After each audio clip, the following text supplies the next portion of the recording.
Good day.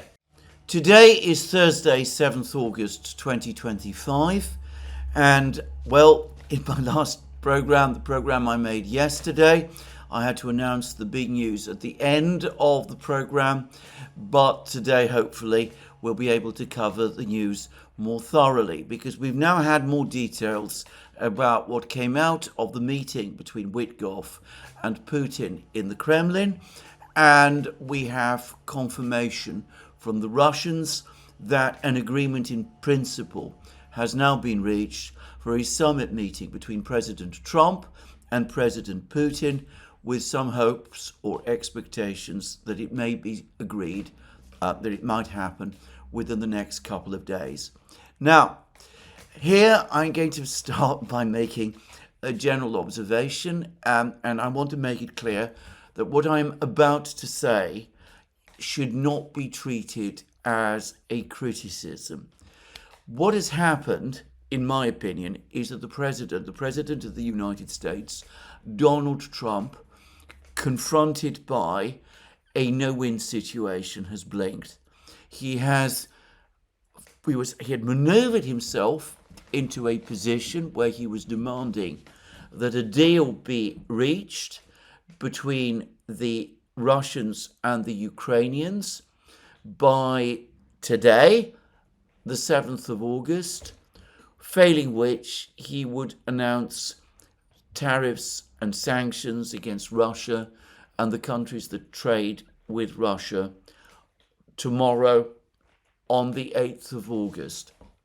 And some of the numbers that have been quoted as to the setting up the size of the tariffs, 100%, 500%, would essentially amount to an economic blockade. And it is widely acknowledged by pretty much every economist that I know, at least take seriously, that if the United States were to embark on that kind of trade war or economic blockade of some of the world's biggest economies, a trade war that would disrupt the movement of energy around the world, oil especially around the world, then it would inevitably have a seriously damaging effect upon the US's own economy. And there was never any possibility that the Ukrainians or the Russians would make a deal by the 7th of August. They've had 3 meetings in Istanbul, and though there is glacial progress, the progress is indeed glacial. It is extremely slow, as one would expect in a conflict of this kind. And the president's attempts to browbeat Russia's trading partners, the BRICS states, first and foremost, into cutting off economic links with Russia, it's become increasingly clear that these would be a failure. And I've discussed in my program yesterday and in earlier programs why it would be impossible for India to simply cut itself off from supplies of oil from Russia. And in fact, the Indians have made it increasingly clear over the course of the last couple of days and weeks that they're not prepared to make this concession to the United States, which they see as a fundamental violation of their sovereign right as an independent country to trade with whatever country they choose, but also it would be a demand that would have serious impacts on Indian society and on the Indian economy, which India is simply not prepared to accept. So the attempt to isolate Russia economically has failed, and the attempt to frighten Russia's trading partners into isolating Russia by threatening them with massive sanctions and tariffs has failed. And the United States, if it were to press forward with imposing those massive sanctions and tariffs on Russia's trading partners, would more probably damage its own economy rather than the Russian. So the president was finding himself in an incredibly difficult and dangerous situation. Dangerous for himself because a surge in domestic inflation in the United States, a possible economic recession in the United States would undermine his own political position in the United States. And besides, he must also, at some level at least, understand that control of his administration is slipping out of his hands and is passing to people like Mitch McConnell in the Senate, who are not his friends. So, faced by a no-win situation, the president has retreated. I said that he has blinked, but perhaps retreated is the right word. Firstly, he scaled down significantly the tariffs that he has imposed upon India. Now, here perhaps it's not widely understood exactly what he has done, but a commentator on naked capitalism, a person who writes on the threads of articles which appear in Naked Capitalism, and specifically one which related to an article written by Eve Smith. This person by the name of Errol S. I don't know anything more about him, but it seems that he's probably Indian. Anyway, he's clarified the position about the tariffs that the United States has imposed upon India. And I'm going to read his comment, as I said, which appears on a thread in Naked Capitalism in full. Before I do so, I would like to acknowledge the fact that it was Naked Capitalism themselves who alerted me to this comment, and I'm grateful to them for doing that. Anyway, this is what Errol S. has said. The United States imported 87.3 billion in goods and 41.6 billion in services from India in 2024. The top imports in 2023 were gems, 12.36 billion, electrical machinery, including smartphones and that kind of stuff, 12.06 billion, pharma products, 10.97 billion. And then he's provided a detailed breakdown, and he's provided links which verify this information. So it's much more than light clothing and those kind of things that I was talking about in my program yesterday. And then Errol S. goes on to say this: India's exports are 20% of its total exports and 2% of its GDP. I would correct that, by the way, of its nominal GDP, as is so often the case. GDP by purchasing power parity, especially for a country like India, is much greater. India's nominal GDP is, I believe, $4 trillion. Its GDP on a purchasing power parity basis is well above 10. I believe it's around 11, between 11 and 15 trillion dollars. So we're talking about a very big economy. The electronics and pharma imports are shielded from tariffs, and the services imports are too, these being mostly IT services. I suspect that probably covers call centers in Bangalore and that kind of thing. So all put together, out of the roughly $120 billion of imports from China, all but $20 billion are not subject to this tariff. While the headlines are big, the hit to India will be much less than it seems, unless Trump escalates the tariffs to other imports too. So there it is. It's obviously not without the ability to do some hurt. The tariffs will affect India's gemstone industry, for example, which I suspect is important, and it probably involves large numbers of workers. And I believe I'm right in saying that if we're talking about diamond cutting, India is a dominant player in this sector, and the Indian diamond cutting industry is concentrated in the state which is Prime Minister Modi's own political power base. The European Union has already taken action against the Russian diamond trade, which is very much based, which is very interconnected with India's diamond cutting industry. And when the European Union did this, about a year ago, as I remember, I pointed out that this was partly intended, obviously, to put pressure on Prime Minister Modi himself by attacking an important industry within India with which Prime Minister Modi has a direct connection.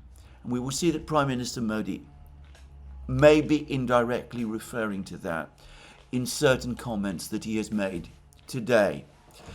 And then we've had more information from Arul S. But to repeat again, the Indian gemstone industry is badly hit. The rest of India's exports to the United States, much less so. And if we look at the hit to the Indian economy as a whole, it will not be so crippling as the headline figures suggest. And then Arul S. discusses India's oil trade with Russia. And again, I think this can be treated as fairly authoritative. India imported 4.5 million barrels of oil per day in 2023, which is more than 3/4 of their consumption. This is oil that India imported from Russia. That's about 1.64 billion barrels a year. A $10 increase in oil prices would cost India $16.4 billion annually. If Russian crude is shut out of the market, prices would zoom even higher. And unlike the export manufacturing sectors, which may impact a few million Indians at most, the Indian oil prices will impact everyone. This is why India has chosen to ride out Trump and the tariffs. They can deal with the lost business and profits because of the tariffs, but the blow from higher oil prices will hurt them more. Now, I've been making this point in program after program, and again, in a moment, we will see what Modi himself has said about this.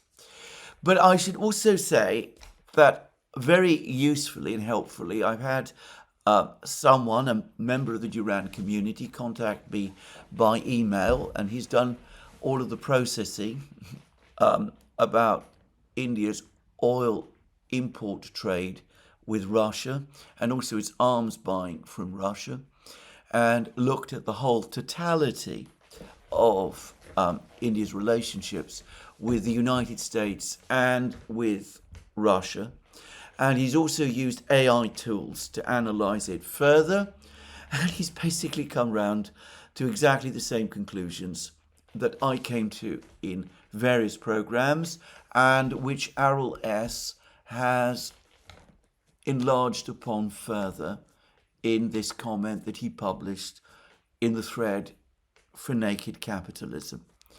That India ultimately has no realistic choice but to take the steps that it did. It cannot sacrifice its trade relationship with Russia. it would be extraordinarily dangerous for it to do so. It has to continue to import oil from Russia. A failure to do so would create enormous problems for the Indian economy and for Prime Minister Modi himself personally. It might undermine, in fact, the entire stability of the Indian economy. Now, Prime Minister Modi has been speaking about this, and he made this comment today. Farmers' interests are our main priority. India will never compromise on the interests of its farmers, livestock breeders and fishermen. And I know that I will personally have to pay a huge price for this, but I am ready. India is ready for this for the sake of the country's farmers, fishermen and livestock breeders. So what Modi is saying here is that he is not going to cut back on imports of cheap oil from Russia, because that will affect the entire Indian agricultural sector, where hundreds of millions of Indians live and work. And he is not going to agree to unrestricted imports from the United States of American agricultural products. He talks about the huge personal cost that he's going to pay. I take this as an allusion to the fact that the Indian diamond industry is going to be suffering the main blow from this step taken by the United States, which comes on top of the step that the European Union has already taken. I've said that this has a personal political connection to him, but overall, as we will see, Prime Minister Modi acting on India's interests and by the way his own, had no option in the end but to take a hard line to reject the demands that the Americans, that the Trump administration was being made on him. So, coming back to my main point, India was standing firm. China obviously was standing firm. China has demonstrated in April and May that it has the ability to cripple US manufacturing by denying rare earths and specialized magnets. China has also demonstrated that it has the ability to create massive problems for the American retail sector if its exports of finished goods to the United States are blocked. So Trump was facing a catastrophic lose situation. So what did he do? He sent Witkoff to Moscow. He sent Witkoff to Moscow in order to get Vladimir Putin to agree to a summit meeting with himself. And the purpose of setting up a summit meeting with Putin is to get the relationship with Russia back on track so that Donald Trump can say that he's making progress with the Russians after all, and that he can tell people like Lindsey Graham and Richard Blumenthal and the hardliners in the Senate, look, we cannot go ahead with bone-crushing sanctions and tariffs in the way that you are talking about, because if we do, we are going to jeopardize this relationship with the Russians, which is working out to our advantage and which anyway we need to work upon if we are going to achieve a peace settlement in Ukraine. Now, I say all of that. This is where things become very interesting, because yesterday, of course, after Witkoff went to Moscow, after he had his 3-hour meeting with President Trump, the president himself published immediately comments on Truth Social about that meeting. And the comments that Trump's made suggested that there'd been some kind of a breakthrough in the relationship with Russia and that things were going to turn out really well for the United States. And the messaging that started to flood out from the United States yesterday was that it was the Russians who had proposed this summit meeting between Donald Trump and themselves. Let's go first of all to what Donald Trump himself said. This appeared yesterday on Truth Social. My special envoy, Steve Witkoff, just had a highly productive meeting with Russian President Vladimir Putin. Great progress was made! ! Afterwards, I updated some of our European allies. We will come to this shortly. Everyone agrees this war, capitalized, must come to a close, and we will work towards that in the days and weeks to come. Thank you for your attention to this matter. So up to this point, all of the messaging from Washington was that things were going to go really bad, that we were going to have the tariffs and the sanctions on Russia. In fact, as I pointed out yesterday, the president's comments, Donald Trump's comments, were already suggesting that he was going to walk back on some of this. He was saying that he was not committed to 100% tariffs on Russia or on its trade partners, that he never actually mentioned any specific figure, which is of course untrue, but that he was not going to impose tariffs at 100% levels on Russia's trading partners. And then of course he did impose 25% additional tariffs on India, 50% tariffs overall. But as we've seen, the reality is that even though these tariffs are already well below the levels that were being talked about by Blumenthal and Lindsey Graham, they were talking about 500% tariffs, and well below the 100% tariffs that Trump himself was talking about. In fact, they are far less even than this.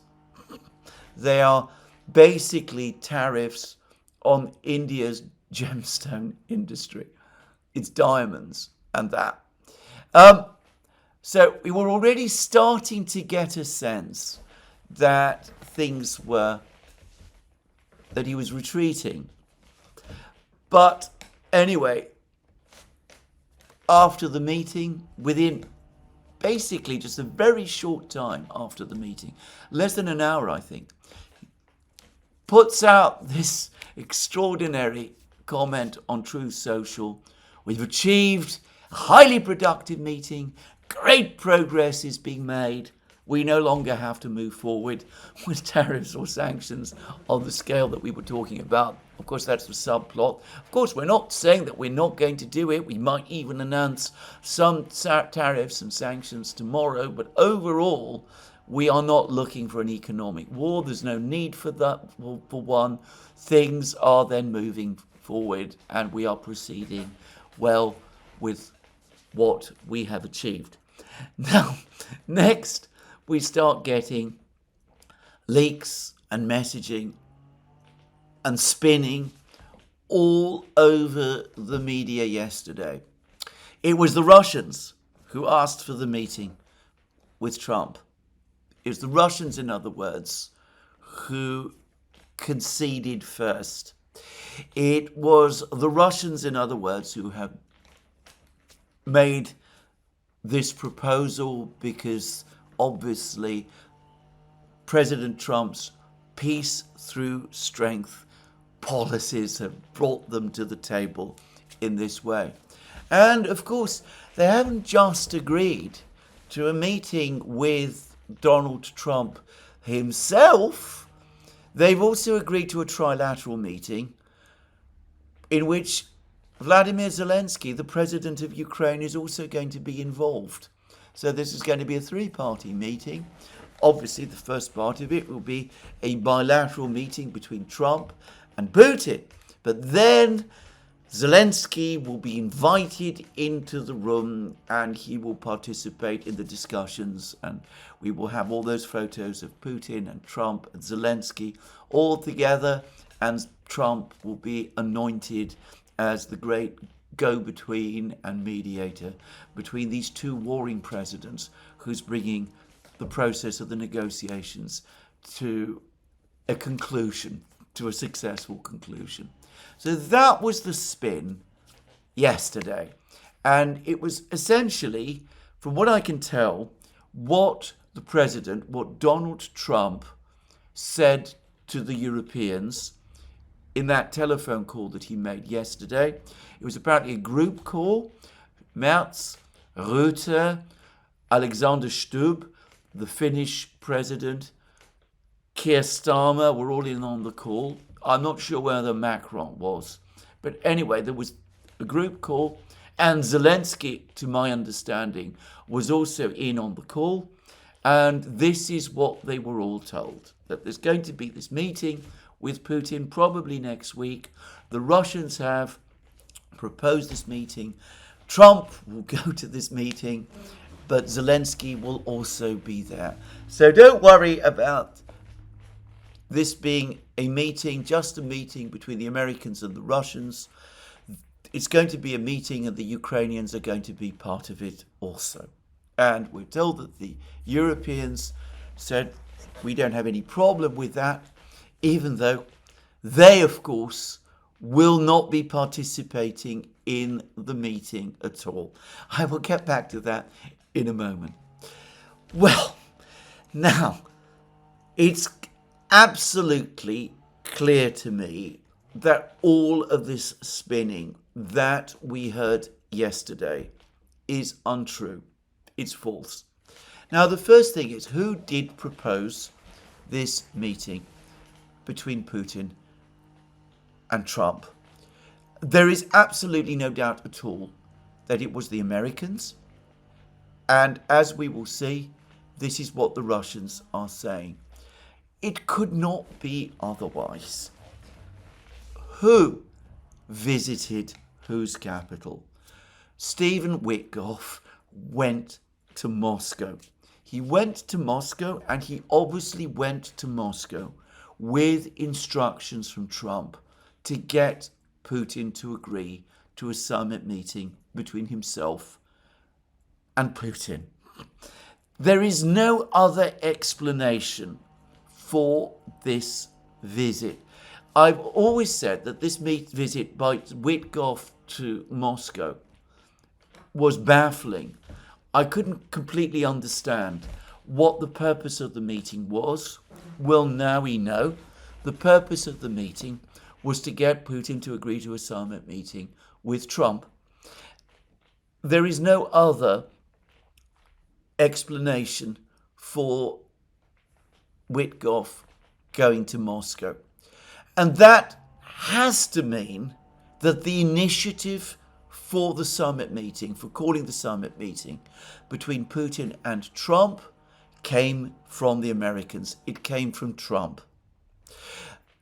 If the Russians had agreed, had decided to propose a meeting with the Americans, then the Russians would have contacted the Americans.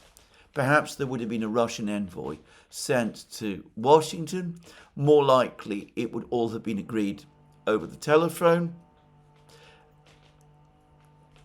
The whole exercise shows that not only was it the Americans who wanted the meeting and persuaded the Russians to agree to the meeting, but that the Americans, that Witkoff had to go to Moscow because the Russians up to this time have been very unwilling to agree to a summit meeting between Putin and Trump.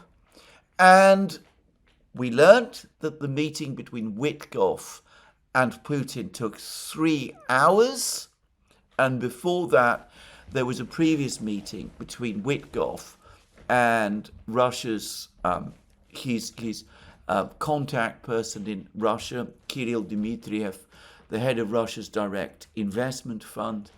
So it took many hours of persuasion by Witkoff to get Putin, to get the Russians to finally agree to hold this meeting. The Russians have previously said, this has been their consistent position, that absolutely they are willing to hold a meeting between Putin and Trump.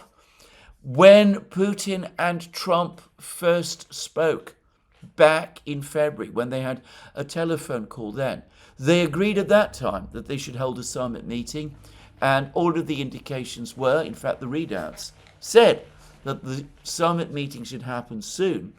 I was expecting it to happen within 2 or 3 weeks, I remember. And there was even talk at that time that each would visit the capital of the other. As we know, everything has got bogged down since then.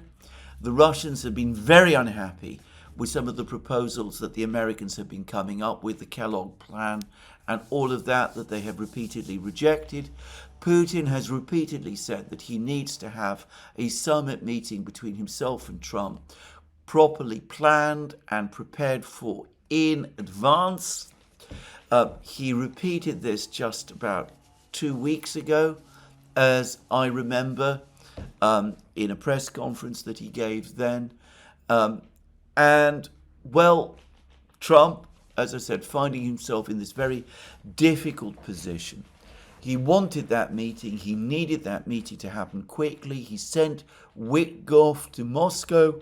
Witkoff, who's somebody the Russians have got to know and like, and whom they trust and see as a friend. Anyway, he is a persuasive man. And after 3 hours of discussion with Putin, he persuaded Putin to agree to the summit meeting. Now, there is no other explanation of the events and actions of the last week.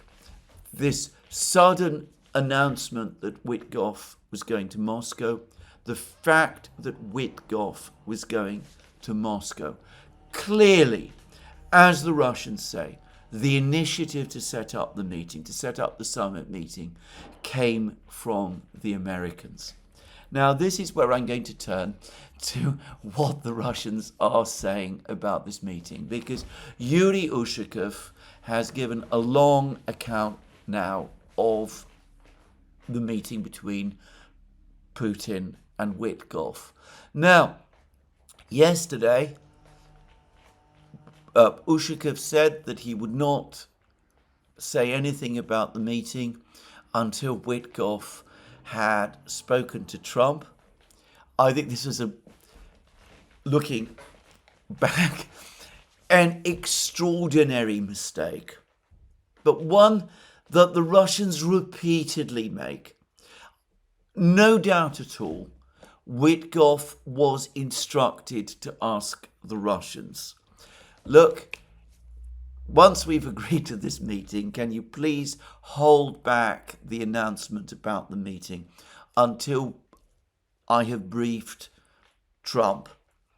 And the Russians were always polite. Putin is an extremely polite man.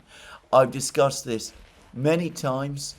I've seen this myself play out on the only 2 occasions when I have seen Putin in the flesh, at the plenary conferences at SPIEF in St. Petersburg in 2014 and 2016, just to say. But Putin is a very, very polite man, and he agreed to hold back, the Russians agreed to hold back further announcements about what Witkoff and Putin had agreed with each other until Witkoff briefed the Americans, briefed Trump. And of course what that did, and this happens all the time, and it goes all the way back to the 1960s, in fact, to the Cuban Missile Crisis in 1962, is that the Americans then use Russian silence, Russian reticence, to spin their own account of the meeting.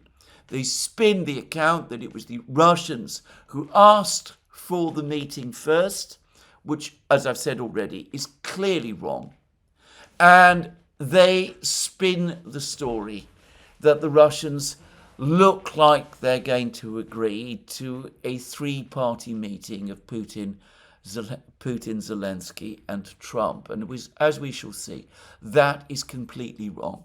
Now, I have to say this, the Russians get themselves into this situation time and time again. I mentioned the 1962 Cuban Missile Crisis. We now know an awful lot about how that was resolved. We know that though the Russians did agree to remove their missiles from Cuba, the United States agreed in return that it would remove its missiles that could reach Russia from Italy and Turkey as well. And that part of the agreement was kept secret, the part about the Americans removing their missiles, and that enabled President Kennedy and his officials to spin the story that Putin and the Khrushchev and the Russians had backed down, when in fact nothing of the kind had actually happened. And the Russians incredibly kept their silence about this, which they'd obviously agreed with President Kennedy, for decades, which allowed the story to develop that the Russians back down when they're faced with strength. And, well, we've seen the consequences of that time and time again. They never seem to learn from this. They never seem to understand how skillful the Americans are at spinning stories, and the huge mistake that they make when they hold back from giving their own accounts immediately of what was said. I don't understand the difficulty that the Russians have with this. One almost gets the sense that they feel that it's somehow beneath them to engage the Americans in this kind of spinning operation. Putin actually said to Tucker Carlson during the massive interview that he had with him that there's no point in engaging the Americans in a battle over this kind of thing because the Americans have these enormous inbuilt advantages, which is true, but of course it surrenders the field before battle is even joined when you take that kind of attitude. The Chinese take a completely different approach, and it consistently plays to their advantage. Just saying. But anyway, the Russians, after all this talk and rumours and comments and spinning has already happened in Washington, and the mood in Washington has already been shaped, have now come out with their own account of the meeting between Putin and Witkoff. And I'm going to now read out in detail what Ushakov has said. The meeting took place in a business-like atmosphere and was quite constructive. Both sides can be satisfied with the outcomes of this conversation. The discussion focused on matters dealing with future efforts to work together in the context of resolving the Ukraine crisis. Once again, it was noted that Russia-US relations could be placed on a totally different, mutually beneficial footing, which would be in stark contrast with the way these relations have resolved in recent years. Now, notice that Ushakov is not linking the two. He's not saying that an improvement in US-Russia relations is contingent on ending the conflict in Ukraine. The Americans have been saying that, but the Russians have always said that an improvement in their relations should not be held hostage to an end of the conflict in Ukraine. And Ushakov's words show that they're sticking by that position. And then Ushakov went on to say this, regarding the Ukraine agenda, at the proposal of the United States, there was a principled agreement to hold a bilateral meeting in the coming days, which means a meeting between Presidents Putin and Trump, at the proposal of the United States. It was the Americans who proposed the meeting. The Russians are absolutely clear about this, and I've said already that it makes no sense of the events that we've seen play out of Witkoff's visit to Moscow to think otherwise. And then Ushakov continues, together with our American colleagues, we are about to start working on the specific parameters of this meeting and its venue. Basically, the venue has also been coordinated, and we will communicate at this point a little later. Now, in what Ushakov is saying is that we've agreed in principle where the meeting will take place. We have to discuss this with the prospective host. Once the host has agreed, then we will let you know. Now, as it happens, Putin is currently meeting in Moscow with the Emir of, the president of the UAE, and I expect that the summit meeting will in fact take place in the UAE. Putin has said that it is a possibility that the meeting will take place in the UAE. And I think that the UAE, the president of the UAE, will be asked directly by Putin to make the arrangements for the meeting. The UAE is a friend of both the United States and of Russia. The UAE is also, by the way, a member of the BRICS, and I think they will agree to host the meeting. It's possible that it might be Turkey or Saudi Arabia, but all the indications at the moment point to the UAE. Putin said some other things. He said that, look, let's not waste more time discussing who proposed the meeting. It isn't important. But we've heard what Ushakov said. I think it is important, by the way, and it's important to have clarity about that. But I've set out the position clearly. I will come later when I finish with what Ushakov has been saying about the suggestion that Zelensky should participate in the meeting as well. Anyway, this is what Ushakov said about that idea.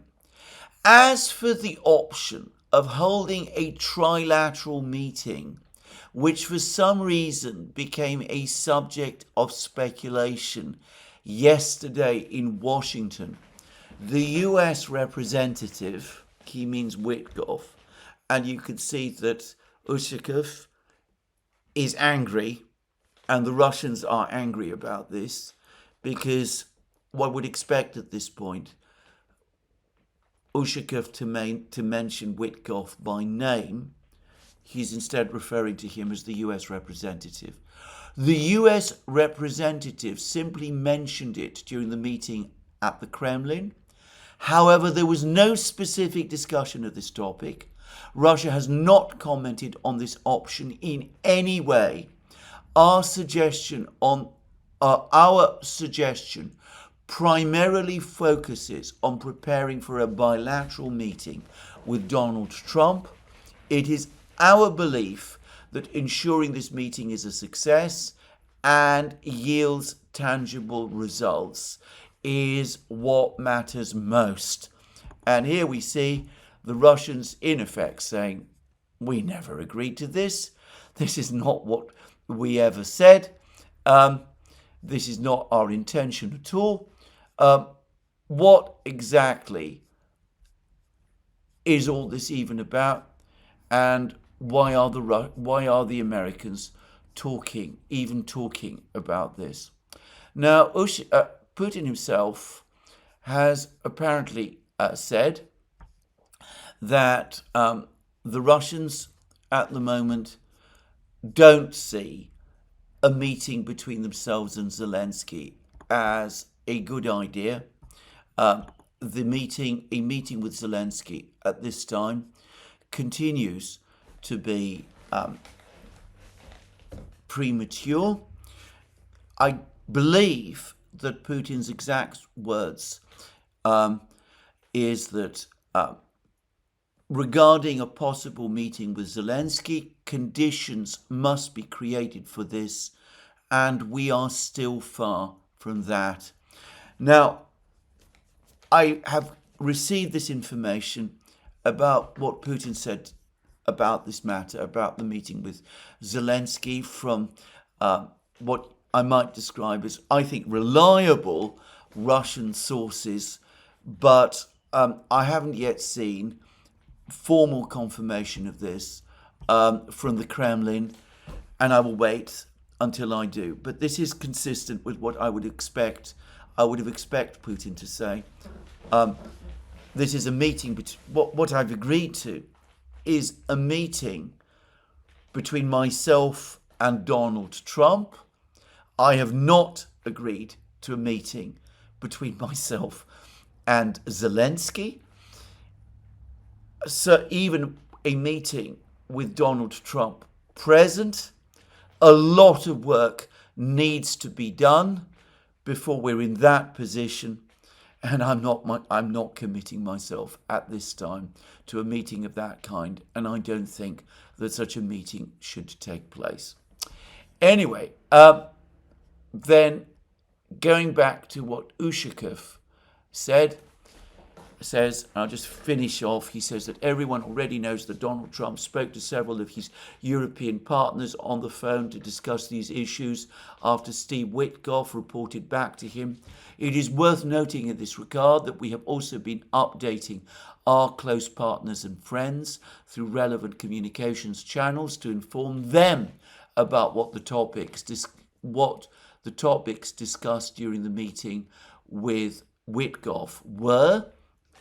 So the Russians have been speaking to their friends in the BRICS, China, India, Belarus, all of the others, Iran, all of the others. Next week was suggested as a possible timetable for holding the meeting, but since the effort to prepare for this important event is only just beginning for both parties, it is hard to say how long the preparations will take. That said, the option of holding this meeting sometime next week is on the table, and we hold quite a positive view in this regard. So there it is. Trump asked for a meeting with Putin. Putin agreed to a meeting with Trump. It took 3 hours of persuasion by Steve Witkoff to get Putin to agree, but he did agree to the meeting in the end. Trump has since tried to bounce Putin into agreeing to a further meeting with Zelensky. Putin, as far as I can see, seems to be saying no thank you. Ushakov has definitely said this is not what we agreed to. It is likely that either next week or perhaps the week after, but fairly soon, a meeting, most probably in the UAE, between Putin and Trump will take place. If I were a betting man, which of course I am not, I think that Zelensky will not be there, though it is possible that Trump might bring him along, but it is also possible that in that case, Putin might refuse to meet him and might refuse to be involved in any photos with him, though Zelensky would then be in a position to receive a direct briefing from Trump directly after the meeting between Trump and Putin has taken place. Now, the spinning operation in Washington is continuing. Marco Rubio, for example, the Secretary of State, is saying that the Americans now have a clearer idea of what it is that the Russians want. I find that extraordinary, given that the Russians have been setting out their position since the 14th of June 2024, when Putin spoke to the Russian Foreign Ministry and set out what I have described as Istanbul Plus. But anyway, it's a spinning operation. The Russians have given no indication, none whatsoever, that they have retreated on any of this. This has been acknowledged by the media here in Britain. The Guardian, the London Times, the Financial Times are all conceding that the Russians have made no concessions on any issues relating to Ukraine at all.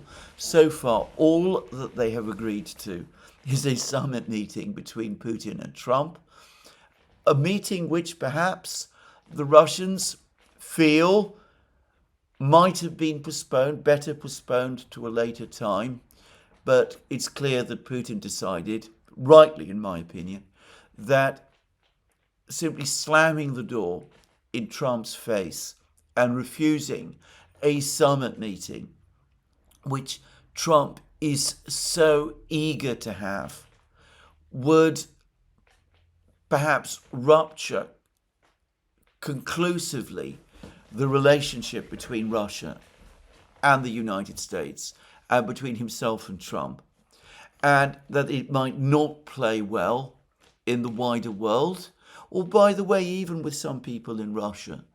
So I think Putin, after much persuasion, as I said, agreed to this meeting. But to reiterate again, there is no sign that Putin has conceded so far anything else. And as to the proposal that the Americans were floating, the proposal that I discussed yesterday for a 3-month ceasefire of the war in the sky, an end on Russian missile and drone attacks on Ukrainian territory in return for a cessation of drone attacks by Ukraine on Russian territory. Well, there is no hint or sign of that at all. The Russians have rejected that, though I am going to make a guess that given that Putin has agreed to this summit meeting with Trump, probably we are not going to see big Russian missile and drone attacks on Ukrainian cities, certainly not on Kiev, over the next couple of days, because the Russians realized that doing that would sour the atmosphere ahead of the summit, and they would not want Trump to cancel the summit in a rage, claiming that it was all done because the Russians are continuing their aerial campaign against Kiev in that sort of way.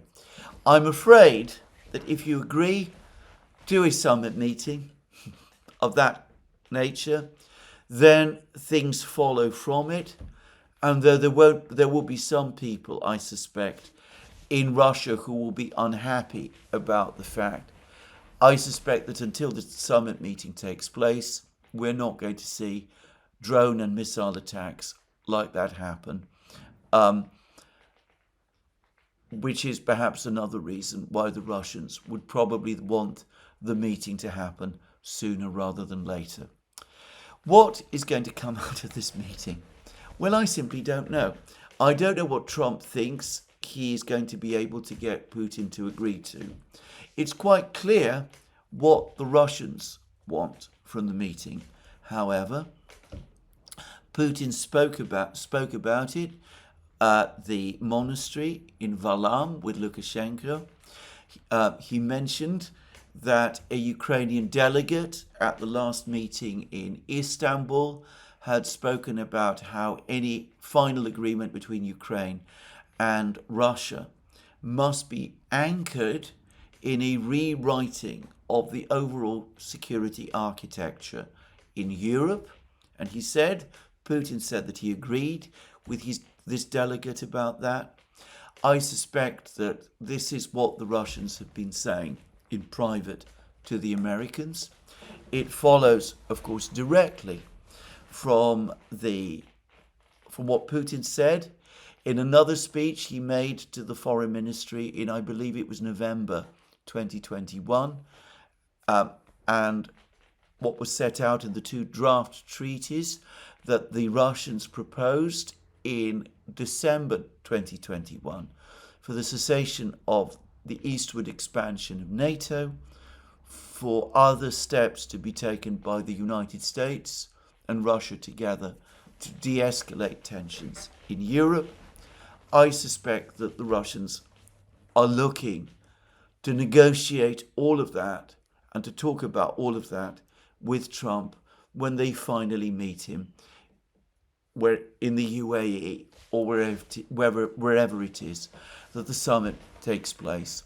And I suspect that Putin, who has been trying very hard to explain to Trump the realities, as he sees them, of the Ukraine conflict, its origins, its root causes, why it is important to address these root causes to get to an overall settlement of the conflict, why freezing the conflict simply will not do.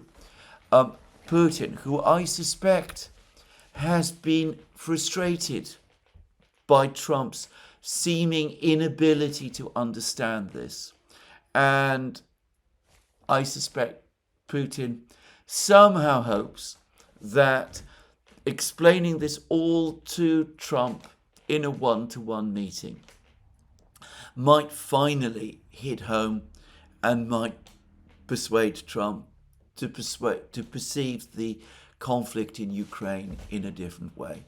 And I suspect Putin will also want to explain to Trump that Russia is not going to be pushed around, that the sanctions that he's threatening are not going to make the Russians change their position, and that Trump is being misinformed about the realities of the situation on the battlefields, and that the reality is that far from the Russians suffering these astronomical losses, it is the Ukrainians instead who are suffering these losses instead.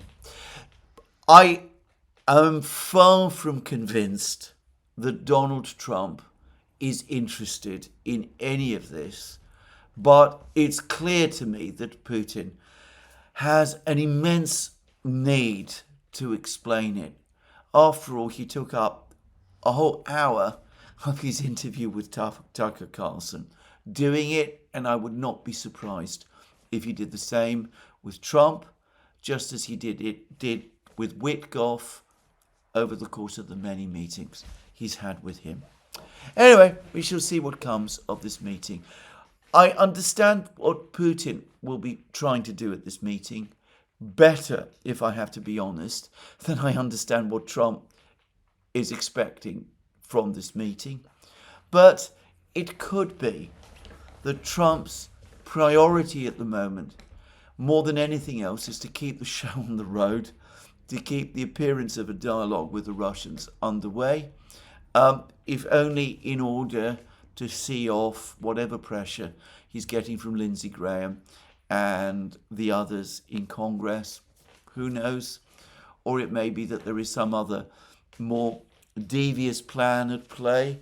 My colleague and friend, Alex Christoforou, has suggested that far from wanting the summit meeting with Putin to succeed, Trump might actually want it to fail, or there might be other people in Washington who want it to fail, precisely in order to create a deeper crisis in relations between the United States and Russia, and to open the doors again for direct transfers of arms and weapons and money from the United States to Ukraine on the grounds that it is the Russians who are being intransigent. And to say it simply, he may very well be right. If that is the agenda that some people are following, it would not surprise me at all. Now, there is one very last point that I want to make. I mentioned about a week ago that Marco Rubio, the US Secretary of State, had disclosed that there had been a secret meeting between the Americans and the Russians discussing the conflict in Ukraine.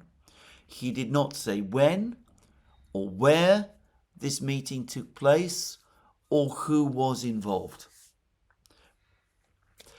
And I pointed out that assuming that what Marco Rubio says is true, then we are in the situation which caused such anger and alarm in Europe in February and March, where the Americans and the Russians are negotiating directly with each other about Ukraine without the Europeans and the Ukrainians being informed about it or consulted at all. This, even if, as Rubio said, the Russians made clear over the course of that meeting that the position that they have outlined in public on the 14th of June 2024 is their actual position, and they're not retreating in any way from it. So it could be, if we do have a bilateral summit meeting between Trump and Putin, if Zelensky is indeed not participant in that meeting, the Europeans, of course, already won't be, that we are going to see this process return to the situation we saw in February and early March, where the Americans and the Russians were negotiating directly with each other, and the Ukrainians and the Europeans were kept out of the room. Now, if that happens, two things to say. Firstly, the relative calm that we have seen from Europe now that this news of the summit has become known, that relative calm will disappear immediately they discover that this is a bilateral meeting between Putin and Trump, and that both they and the Ukrainians are excluded from it. As I said, there was a virtual nervous breakdown in Europe back in February and March when Putin was talking to Trump and the Russians and the Americans were meeting, and neither the Ukrainians nor the Europeans were there. We will see the same thing happen all over again if it becomes clear that the Americans and the Russians are negotiating directly with each other again. For the Europeans, that is the worst nightmare of all. Any situation in which the Russians and the Americans come together and decide between them the affairs of Europe without the Europeans being consulted is a nightmare. It has been so ever since the détente era in the 1960s and 70s. And if we have those kind of negotiations taking place, discussing not just Ukraine, but the security architecture of Europe, it would be the nightmare come true. Anyway, that's one thing. The second thing I'm going to say is that that would actually be a good thing, because there is no conceivable way that the Ukraine conflict can be settled diplomatically except through a direct negotiation between the Americans and the Russians, with the Ukrainians and the Europeans excluded from the talks. Anatol Lieven made this point in an article he published in Responsible Statecraft months ago. before any talk of negotiations had even begun. He is absolutely right. What caused the negotiations to settle the conflict to go completely haywire was precisely that Trump and the administration, under pressure from all of Ukraine's friends in Washington, under pressure from people like Kellogg, made the critical mistake of trying to involve the Europeans and the Ukrainians in the negotiations. And the result was that inexorably the Ukrainians and the Europeans changed the whole track of the negotiations and brought it back to the position that they wanted, which has ended not just in the war being prolonged, but in the crisis being actually deepened. So, a Putin-Trump summit is a high-stakes affair. It might have enormous consequences going forward. We have a volatile president who sometimes gives the impression of not knowing his own mind and who seems to be subject to various moods and subject to different influences.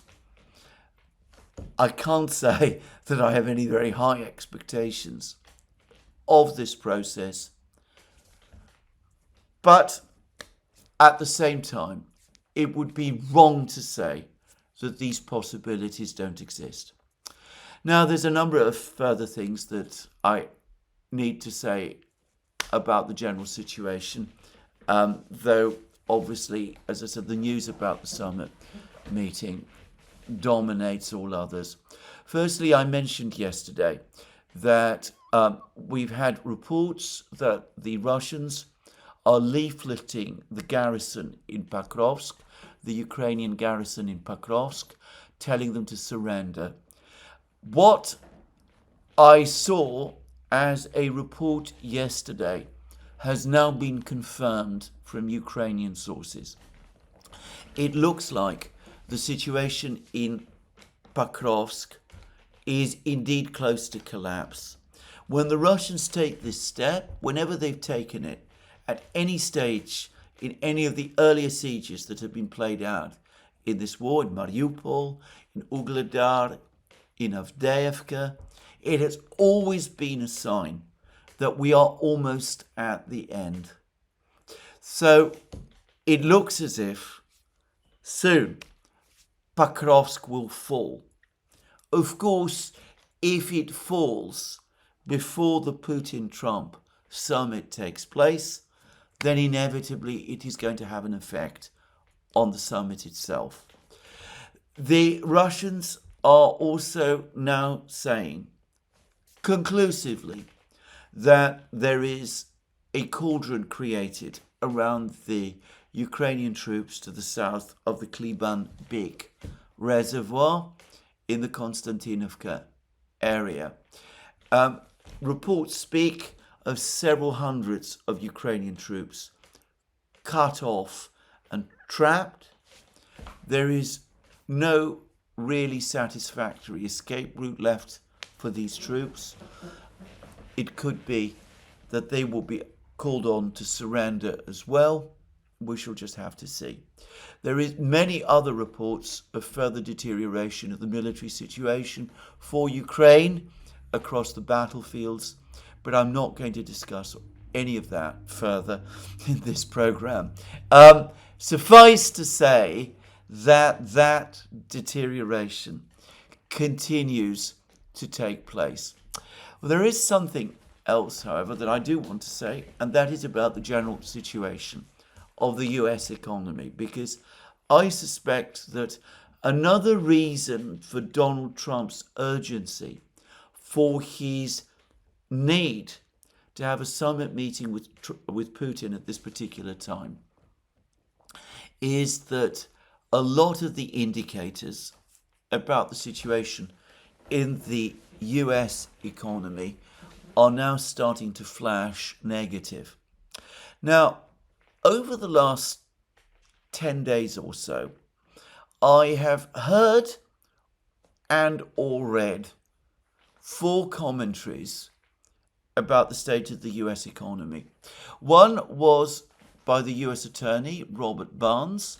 You can find the video that we did in which we discussed the US economy with him on the Duran. Robert Barnes, as I said in the program, is somebody who has his finger on the pulse of the US economy and on the social situation in the United States better than any person I know. He may not be an academic economist, he may not be a hedge fund manager, but he is a tax law expert, and if you know all about taxes, that tells you a great deal about what's going on in the US economy. And he is somebody who has repeatedly shown that he knows the political and social situation in the United States with more granular knowledge than anyone else that I have encountered. The second person is the formidable Eve Smith, writing on naked capitalism.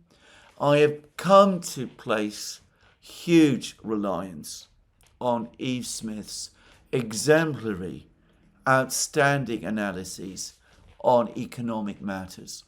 The third is Dr. Jack Rasmus, an academic economist, but one who I feel is very well connected with the realities of the economic situation in the United States.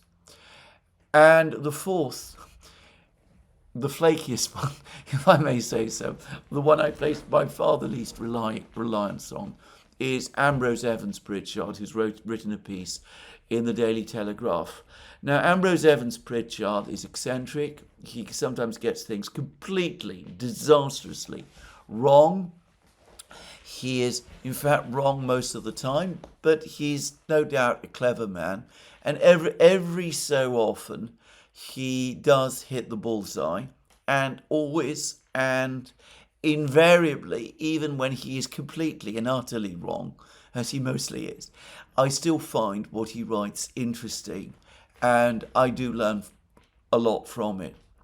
Anyway, it is very interesting that all 4 of these people, who have completely different backgrounds, different perspectives, different political views, if I can say, entirely different political views. I mean, to give an example, Jack Rasmus is politically well to the left. Ambrose Evans Pritchard, I would say, is part of the anti-Trump right, just saying. Anyway, all of these people are basically saying much the same, that the lights are starting to flash amber, that things in the US economy are not entirely stable. That, well, Robert Barnes says that there was a surge in real wage growth earlier this year, largely because Trump's highly successful, and this I've been able to verify, highly successful efforts to stop immigration flow into the United States, and his success in persuading people to leave the United States has created pressure on wages, upward pressure on wages, and this has translated into high real wages for large numbers of American workers. But Robert Barnes says that even this is starting to erode. There's been also complications in the statistics with tariffs. He believes that overall growth in the economy is currently running at about 1 to 1.5% growth of GDP. That is very similar to what Eve Smith thinks.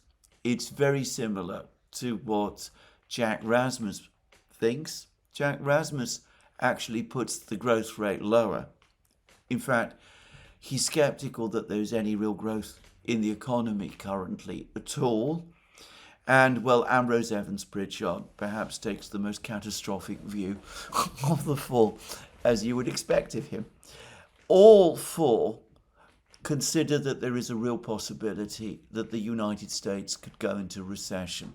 Robert Barnes is the one who has the most optimistic view of the state of the economy. Eve Smith thinks that there is a possibility of recession, but as she puts it, we're still in the situation where there are indicators that point to a recession, but not definitely proof that a recession is coming. Jack Rasmus believes that the United States probably already is in a recession and will certainly be so over the course of the next few months. And as I said, Ambrose Evans-Pritchard reliably takes the most catastrophic view. So these are four interesting people, and all of them think that for various reasons, partly connected to tariffs, partly connected to other things that are happening in the economy, tax policies, spending policies, all kinds of things. Things in the economy are not well.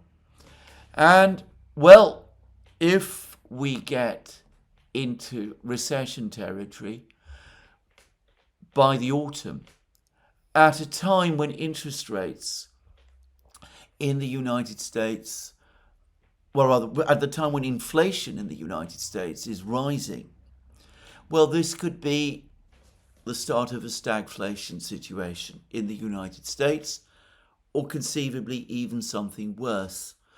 Robert Barnes said that construction, house building in the United States is very subdued at the moment. That probably is one of the reasons why Donald Trump is so keen to get interest rates cut. But with inflation rising, with spending growing, Jerome Powell and the leadership of the Fed appear to be reluctant to do that.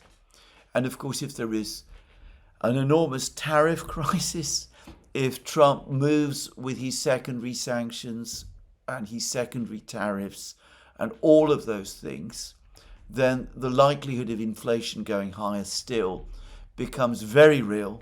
And at that point, it might be more difficult still for the Fed to cut interest rates. So all of this, I suspect, is reason enough for Donald Trump to want to have some kind of negotiations with the Russians at this time. He doesn't want or need a major crisis in the global economy brought about by punitive tariffs against countries like China and Russia, or indeed India, which could feed into the US economy at a time when it is already starting to look more fragile. My sense is that Donald Trump is probably someone who, without having maybe a deep statistical knowledge of what's going on in the economy, as somebody who has been a businessman for all his adult life, probably does have a feel of where it is going. And I suspect that this is a further factor, as I said, in he's trying to find some way to stabilize the situation by having a successful meeting with Putin, which will enable him to avoid doing some of the things that he has boxed himself into threatening to do, which could make the whole situation so much worse. Now, I don't have the time in this program to discuss the situation in Europe, which goes from bad to worse. Suffice to say that the rate of insolvencies in Germany is rising, even as the debt ratios there deteriorate. I'm going to make a prediction that as Germany's industrial base shrinks, the welfare budget will balloon. I suspect that in Germany it will be particularly difficult to cut the welfare budget. And bear in mind that Friedrich Merz, Chancellor Merz, is tied in a coalition arrangement to the SPD, the Social Democratic Party of Germany, and I predict that they will fight tooth and nail to prevent any cuts in the welfare budget. In which case, even as debt to GDP ratios deteriorate in Germany, much of the extra spending that's coming out of Germany will inevitably be diverted from infrastructure spending, business investment, or rearmament to paying for the welfare, the burgeoning welfare bill.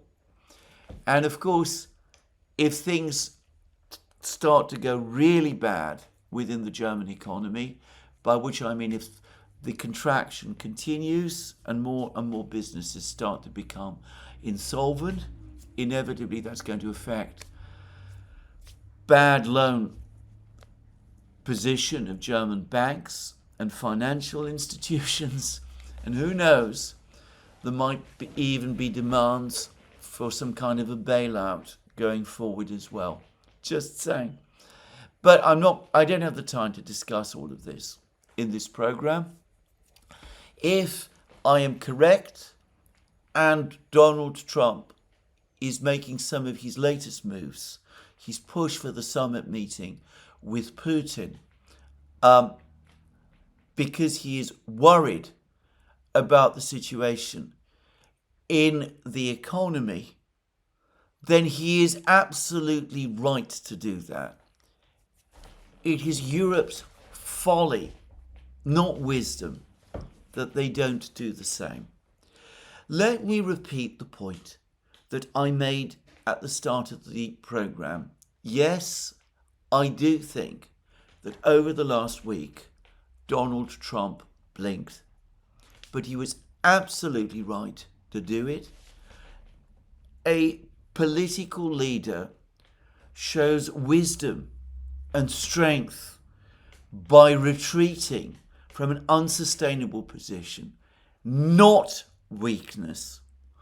The folly would have been to press forward with massive tariffs, secondary tariffs and sanctions, and all of those things, get catapulted into a deep crisis, which would have made Donald Trump's position and that of the United States far, far worse than it might otherwise have been. Now, I'm going to finish briefly by turning to something else, which I'm going to touch upon more deeply later, which is that all of these economic moves by the United States, the attempts to undermine BRICS, are now clearly backfiring.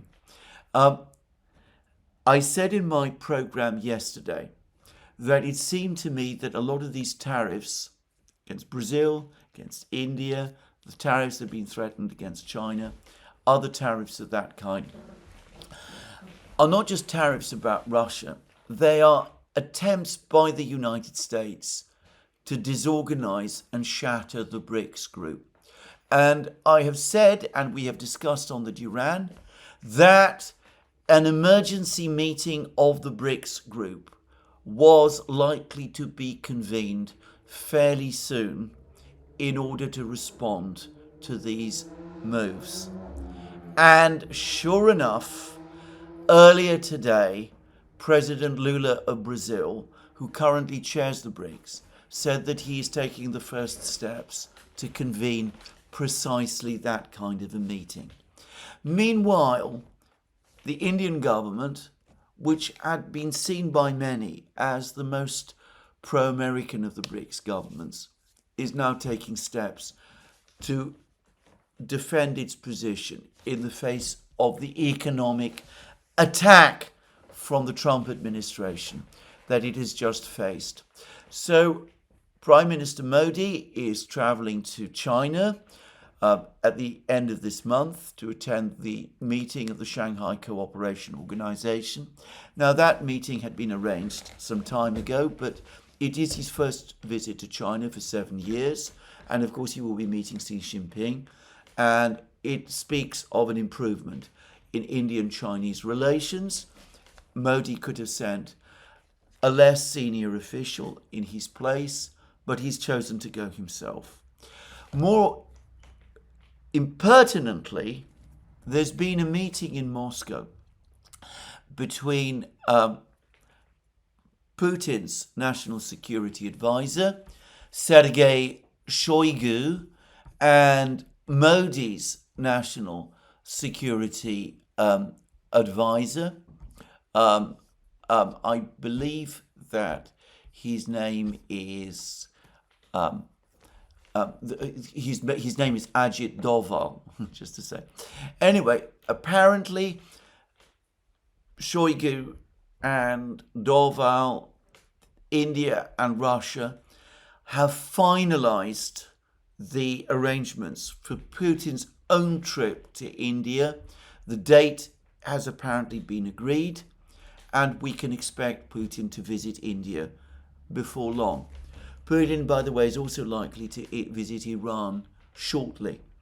So one can see that all of these various countries, Brazil, India, China, Russia, they're starting to coordinate with each other. To go back to what Ushakov said, Ushakov has confirmed that the Russians have briefed all of their friends and partners, the BRICS countries, about Putin's discussions with Witkoff. So, the BRICS, far from splintering, are uniting.